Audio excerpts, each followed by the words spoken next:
सुप्रभात. गावाकडच्या बातम्यांमध्ये तुमचं पुन्हा एकदा स्वागत आहे आणि आता बातम्या पाहूयात वेगवान स्वरूपात. सांगली मिरज शहर परिसरात पावसानं जोरदार हजेरी लावली आहे. पावसामुळे शेतकरी सुखावलाय. पावसामुळे शेतीच्या कामांना वेग आलाय.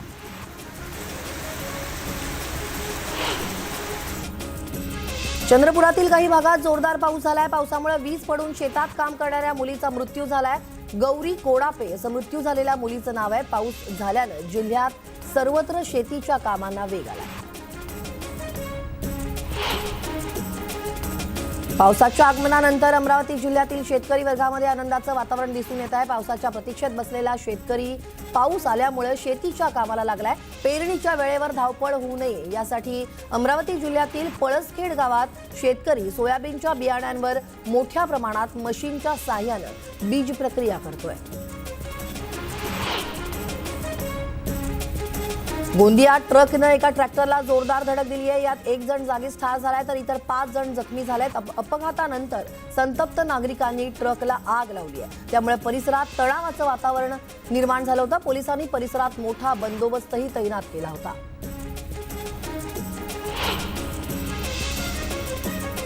राज्यमंत्री डॉक्टर विश्वजित कदम यांनी अमणापूर गावातील विविध विकास कामांसाठी उपस्थिती लावली. ग्रामस्थांना संबोधित करताना त्यांनी चांगलीच राजकीय फटकेबाजी केली आहे. संजय राऊत यांच्या अंगात आलं आणि महाविकास आघाडी सरकार सत्तेवर आलं असल्याचं विश्वजित कदम म्हणाले.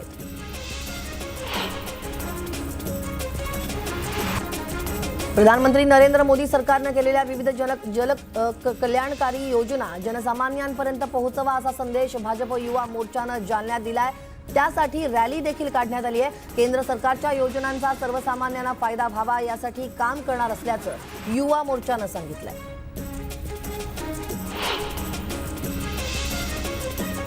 जळगाव शहरात काँग्रेसनं राहुल गांधींच्या समर्थनार्थ आंदोलन केलंय. तसंच ईडी कारवाईचा विशेष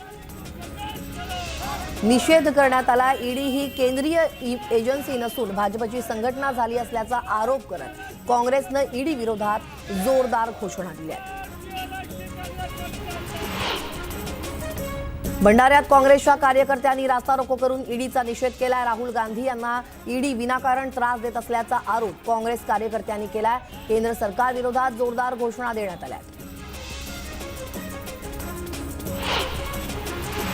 अकोल्याच्या चिखलगावात श्रीसागर वानखेडे या रहिवाशानं आमरण उपोषण सुरू केलंय. राष्ट्रीय महामार्ग भूसंपादनाचे पैसे अद्यापही मिळाले नसल्याचा आरोप त्यांनी केलाय. या प्रकरणात अतिक्रमणधारकांना तसंच अवॉर्डमध्ये नाव नसलेल्या व्यक्तींनाही पैसे वाटप करून भ्रष्टाचार केल्याचाही त्यांचा आरोप आहे.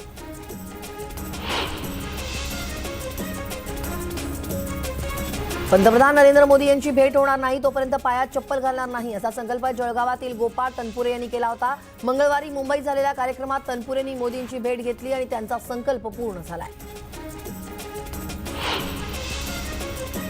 राजापुरातील विले आणि आसपासच्या गावच्या रिफायनरी समर्थक संघटनेकडून अप्पर जिल्हाधिकारी संजय शिंदे यांना निवेदन देण्यात आलं. नाणार, दत्तवाडी आणि पाळेकरवाडी ही गावं वगळून 8,000 एकरची जमीन घेण्याचं संमतीपत्र अप्पर जिल्हाधिकाऱ्यांना सोपवण्यात आलं. अलिबागमधील पीएनपी नाट्यगृहाला भीषण आग लागल्याची घटना अचानक घडली आहे. अचानक लागलेल्या या आगीमुळे एकच खळबळ उडाली आहे. सुदैवानं या दुर्घटनेत अद्यापही कोणतीही जीवितहानी झाल्याचं वृत्त नाहीये. मात्र या आगीत नाट्यगृहाचं मोठं नुकसान झालंय. चिपळूणमधील वाशिष्ठी नदीत साचलेला गाळ काढण्यात आलाय. मात्र तो नदीच्या काठावरच ठेवण्यात आल्यानं गावांना असलेल्या पुरांचा धोका कायम असल्याची भीती व्यक्त होते. त्यामुळे गाळ केवळ काढण्यापेक्षा त्याची योग्य विल्हेवाट लावण्याची मागणी आता केली जाते.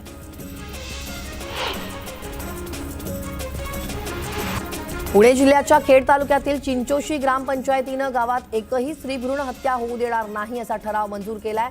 गावात महिलांसाठी एक विशेष ग्रामसभा घेण्यात आली. त्यात हा ठराव मंजूर करण्यात आला.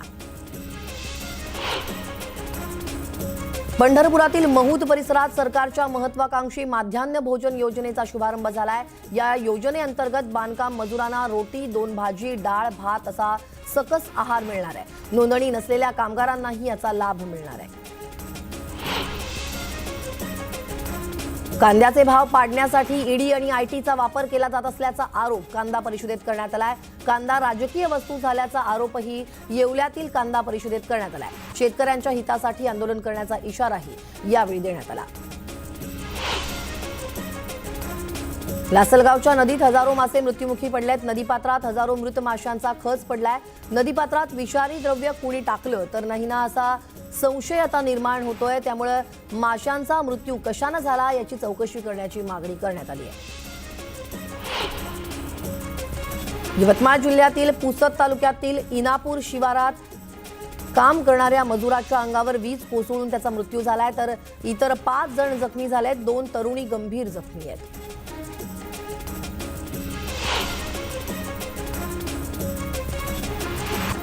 अकोल्यातील कोळंबी फाट्याजवळ टँकरनं बाईकला जोरदार धडक दिली. या अपघातात 3 जण गंभीर जखमी झालेत. जखमींवर हॉस्पिटलमध्ये उपचार सुरू आहेत. टँकर चालकाविरोधात गुन्हा दाखल करण्यात आलाय.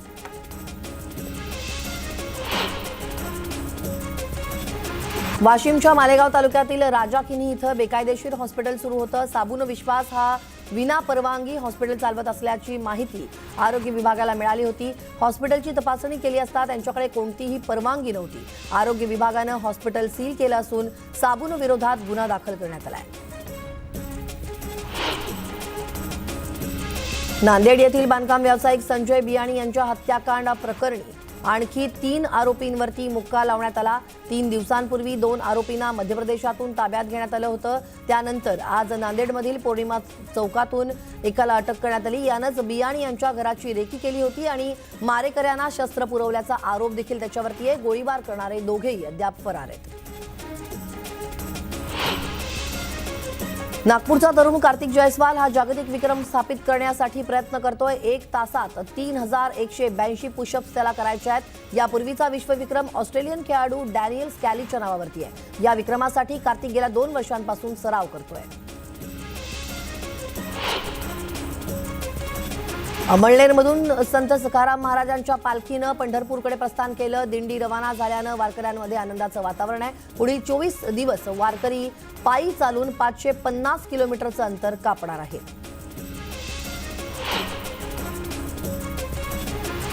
बीडच्या श्री क्षेत्र चाकरवाडीत संत ज्ञानेश्वर महाराज माऊलींची रांगोळीतून हुबेहूब प्रतिकृती साकारण्यात आली आहे. माऊलींच्या 22व्या पुण्यतिथी सोहळ्यानिमित्त आष्टी शहरातील 2 बहिणींनी मिळून ही रांगोळी साकारली आहे.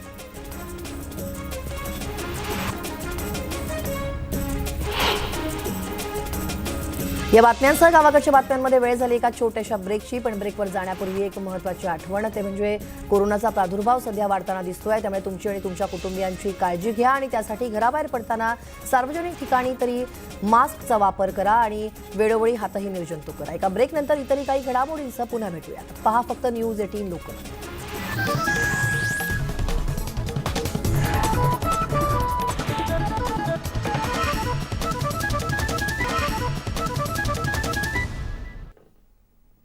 ब्रेकनंतर गावाकडच्या बातम्यांमध्ये तुमचं पुन्हा एकदा स्वागत. पाहूयात बातमी विस्तारानं. कोकणातील शिवसेना आणि राणे परिवारातील वाद आता सर्वश्रुतच आहे. पण आता राणे आणि शिवसेनेत एका प्रश्नावरती युती झाल्याचं चित्र पाहायला मिळतंय. शिवसेनेचे आमदार राजन साळवी आणि नारायण राणे यांनी रिफायनरी प्रश्नी समान मागणी केली आहे आणि सेना भाजप युती आणि प्रकल्पग्रस्त एकाकी असंच चित्र काहीसं निर्माण झालंय. पाहूयात एक रिपोर्ट.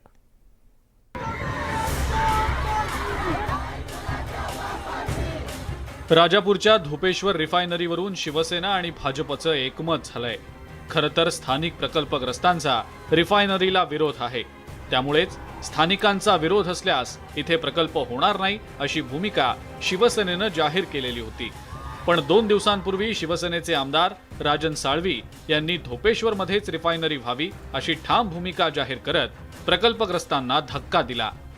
शिवसेनेचे प्रमुख जेव्हा या पद्धतीचं पत्र देतात त्यावेळेला निश्चितपणे लोकांच्या हितासाठी, त्या भागाच्या हितासाठी हा निर्णय त्यांनी घेतला असं माझं मत झाल्यामुळे स्थानिक आमदार म्हणून तिथले तरुणींना बेरोजगार नोकऱ्या मिळाव्या, कामं मिळावी, तिथला विकसित भाग व्हावा यासाठी मी भूमिका ती स्पष्टपणे जाहीर केलेली आहे. राजन साळवींनंतर आता भाजपचे नेते आणि केंद्रीय मंत्री नारायण राणे यांनीही रिफायनरीच्या मुद्द्यावरून घुमजाव केलाय.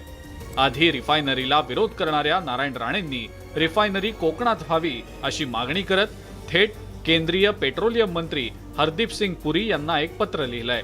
या पत्रामध्ये त्यांनी रिफायनरीचं काम लवकरात लवकर पूर्ण करण्यासाठी इंधन कंपन्या आणि मंत्रालय स्तरावरच्या अधिकाऱ्यांची संयुक्त बैठक बोलावण्याची मागणी केली आहे। आधी विरोध असणारे नारायण राणे आणि प्रकल्प न करण्याचं आश्वासन देणाऱ्या शिवसेनेचे आमदार राजन साळवी दोघेही आता रिफायनरीसाठी आग्रही झाल्यानं स्थानिक प्रकल्पग्रस्त मात्र एकाकी पडल्याचं चित्र आहे। नारायण राणे आणि त्यांचे सुपुत्र नितेश राणे यांनी नाणार रिफायनरी विरोधी आंदोलनात आमची खूप मदत केली होती, पण काही राजकीय अपरिहार्यतेमुळे त्यांच्या स्टँडमध्ये काही चेंज झाला असेल ते आम्ही समजू शकतो, पण आम्ही कोकणवासी म्हणून आमच्या स्टँडमध्ये कुठलाही चेंज नाही आहे। नाणार असो किंवा बारसू सोलगाव असो किंवा रत्नागिरी सिंधुदुर्ग रायगड येथे कुठेही रिफायनरी होऊ न देण्याची आम्ही शपथ घेतलेली आहे, पण त्या दृष्टीने आम्ही काम करतच राहू। राजन साळवी रिफायनरीसाठी आग्रही असले तरी विरोधक आणि समर्थक यांच्याशी चर्चा करून निर्णय घेऊ असं आश्वासन उच्च आणि तंत्रशिक्षण मंत्री उदय सामंत यांनी दिलेलं आहे।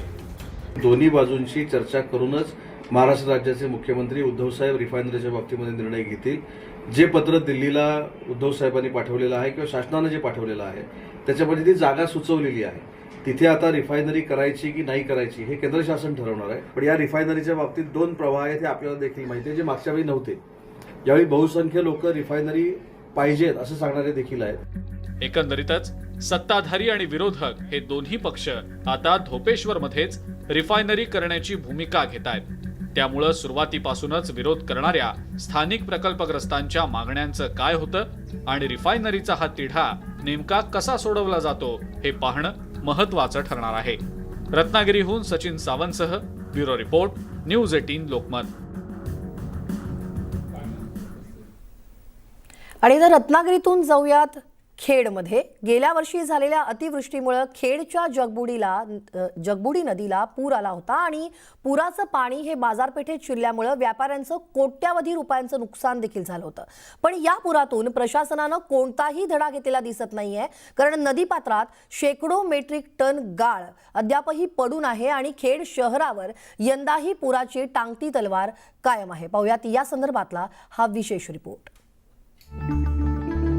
जगबुडी नदी रत्नागिरी जिल्ह्यातल्या मोठ्या नद्यांपैकी एक। नाव जरी जगबुडी असलं तरीही खऱ्या अर्थानं खेड शहराची जीवनदायिनी नदी। मात्र गेल्या वर्षी या नदीनं रौद्र रूप धारण केलं आणि क्षणार्धात होत्याचं नव्हतं करून टाकलं।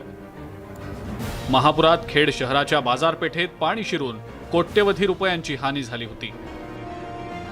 पूर ओसरल्यानंतर नदीत जमा झालेला गाळ वेळोवेळेला काढण्याची मागणी स्थानिकांनी केलेली होती, मात्र लोकप्रतिनिधी आणि प्रशासन या दोघांनीही जनतेच्या मागणीला केराची टोपली दाखवली आहे। तर इथले स्थानिक आमदार योगेश दादा कदम यांचं इथं लक्ष होतं। त्यांनी 2 मीटिंग लावल्या की आम्ही गाळ काढू, पण काही इथं केलेलं नाही। तेव्हा आता येणाऱ्या महापुरात जे आमचं नुकसान झालं व्यापाऱ्यांचं किंवा आमच्या नागरिकांचं, तर त्याला जबाबदार इथले स्थानिक आमदार योगेश दादा कदम असतील, खासदार असतील, तसेच इथलं प्रशासन असेल। नदी सातत्याने भरावानी भरत असते।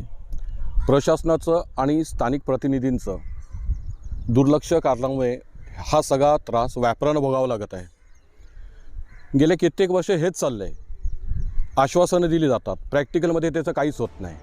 नदीपात्रात गाळ साठून राहिल्यानं नदीचं पात्र उथळ झालंय। त्यातच नदीमध्ये असलेल्या मगरी बाजारपेठेत येण्याची भीती सुद्धा व्यापाऱ्यांनी व्यक्त केली आहे। ह्या नदीमध्ये महाकाय मगरी आहेत। सहज पाण्याचा जर शहरामध्ये पाणी शिरलं तर त्या पाण्याच्या सोबत त्या मगरी बाहेर येणार। व्यावसायिकांना किंवा आजूबाजूच्या वस्ती जी आहे, मोहल्ला आहे, अजून काही छोटे व्यावसायिक आहे, ह्यांना त्यांच्यापासून धोका आहे।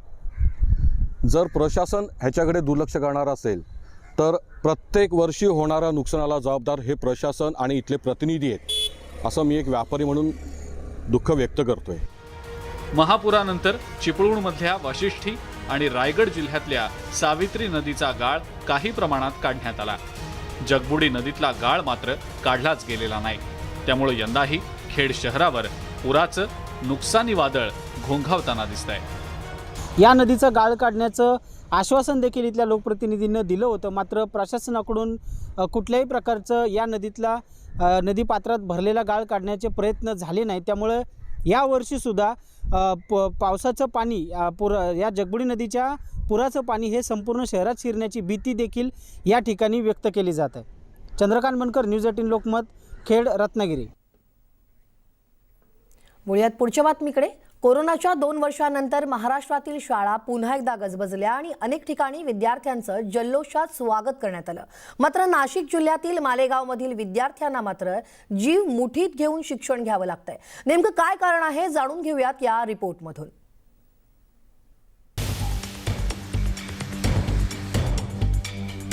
छताला तडे, तुटलेली दारं, मैदानात साचलेलं पाणी आणि शाळेच्या आवारात बांधलेली जनावरं. हे दृश्य पाहून ही शाळा आहे असं कुणालाच वाटणार नाही. पण अशा एक ना अनेक समस्यांच्या विळख्यात मालेगाव शहरातल्या प्राथमिक शाळा सापडल्या.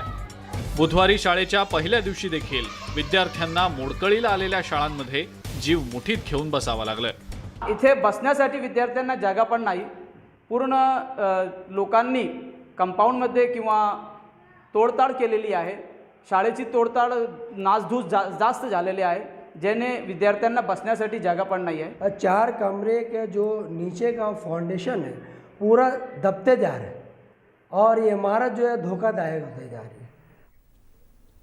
या बातम्यांसह गावाकडच्या बातम्यांमध्ये वेळ झाली. इथेच थांबण्याची. ताज्या बातम्यांच्या अपडेटसाठी लॉग ऑन करायला विसरू नका. news18lokmat.com वर आमच्या फेसबुक पेज आणि ट्विटर पेजला देखील भेट द्या. आमच्या यूट्यूब चॅनलला सबस्क्राईब करा आणि थोड्याच वेळात महत्त्वाच्या घडामोडींसह सकाळच्या बातम्या घेऊन येते माझी सहकारी श्वेता. पहा फक्त News18 लोकमत.